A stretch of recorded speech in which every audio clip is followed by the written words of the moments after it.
Hello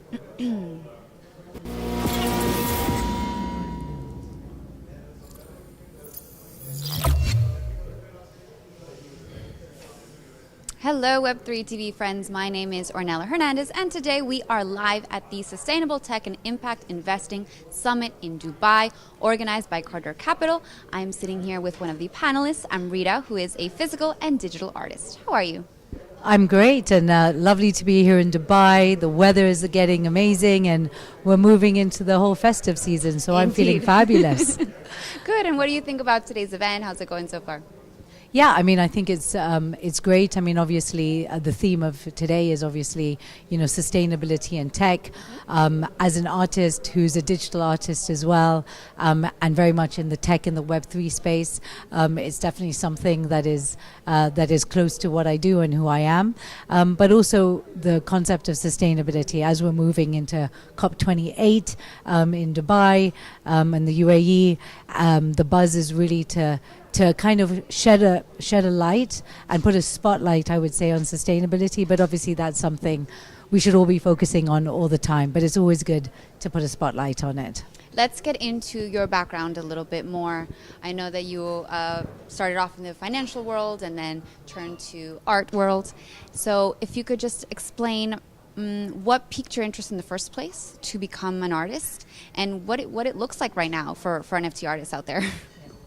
Absolutely. I think I would say I discovered my true self through art.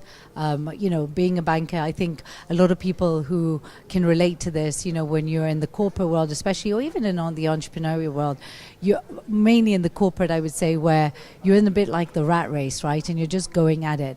And sometimes you just don't have that moment to take a step aside and then just take a deep breath in, go quiet, and really understand kind of who you are.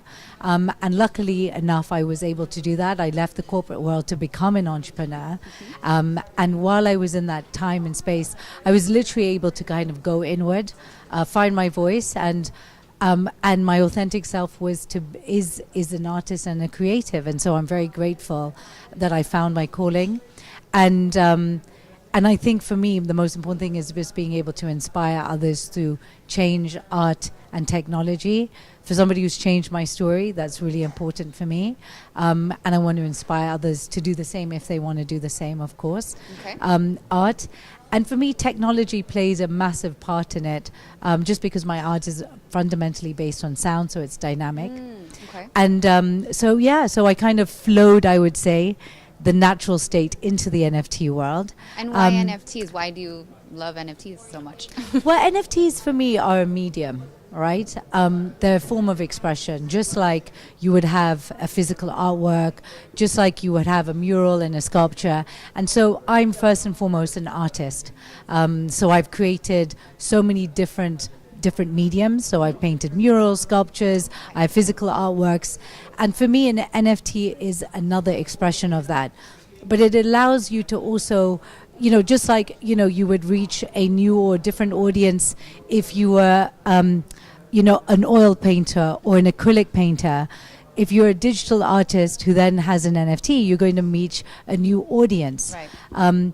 But for me, NFTs also represent more than just the actual art itself. They represent, I think, a real movement towards the future. And they represent, I would say, more like an invitation to my collectors club.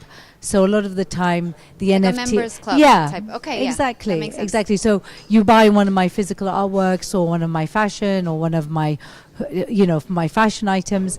You then get the physical artwork, but then you also get the NFT. Yeah. And that NFT unlocks you into my, what I call the Byte Club. Okay, so and you're part of my perks. collector. Exactly. Got it. And it just allows you to organize your collectors, speak to your followers, speak to the people who are interested in your art in a very unique and different way, which is what I think will shape the future. Okay, and so what's it like out there right now for artists, given the current market conditions, given the environment, given the royalty situation? Like, what are you feeling right now? Well, I'm feeling very, very optimistic because I think that artists, I always say artists are really storytellers of their time. And so for me, I'm just here to tell the story of, what I'm going through, showcase my journey, because I feel that, the stuff that, a lot of the NFT artists or a lot of the digital artists in this world, they're actually using tech as a tool brush, and using it to enhance their creativity. It's just like, when any other, over the centuries and over the years, there have been new mediums that have come in, right? From oil to acrylic to resin to different types of sculptures. This is a new medium. And so for me, I think it's extremely exciting. But I don't just, NFTs are, as I said, are just the final expression. Right. I use other digital aspects as tool brushes. So for example, I create a lot of augmented reality, where I bring my art to life through tech. I use virtual reality. I use AI.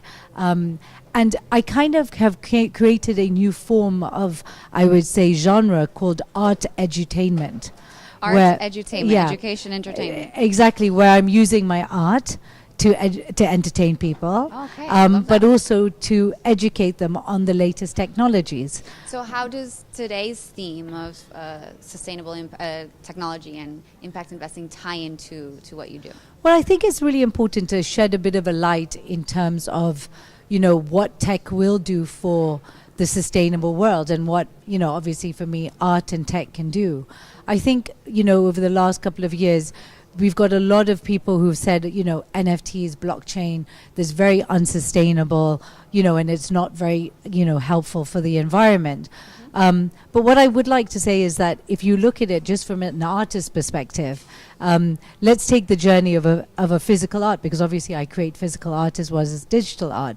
And the journey of a physical artwork is you still have to buy the canvas, you still have to buy the frame, you have to get that thing shipped. Obviously that will be wrapped in plastic. Right. Lots of logistics. Lots of logistics, but also you have lots of materials. So like a lot of the paint can be very toxic. People use things like resins. A lot of modern artists use a lot of these kind of materials that are not biodegradable. Then you've got to ship the artwork, you've got to have a gallery, you've got to have an event, you've got to use food, beverage, all of this kind of thing that goes around just showcasing and then selling the art. And then you have to ship it, have insurance.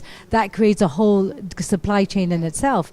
Whereas what what digital art does is you're able to make the art, put it onto the blockchain, mint it so it becomes rare, and then people are able to buy it and enjoy it as a rare asset. And so, yes, okay, fine, but I've not done the maths of it, but you've got to look at, it's not apples to pears, but at the same time, I would just invite people to think about things just a bit differently. All right, and then one last question. If you could memorialize one moment in your life as an NFT, what moment would that be and why? Well, I mean, I would actually use my soundbite style of my art, which is my signature style, to actually tell my life story, which I've already done. So first I say my name, I'd say my name, Amrita. I capture the shape and structure of the sound wave, and then each of the lines of the sound wave I can use to tell my story.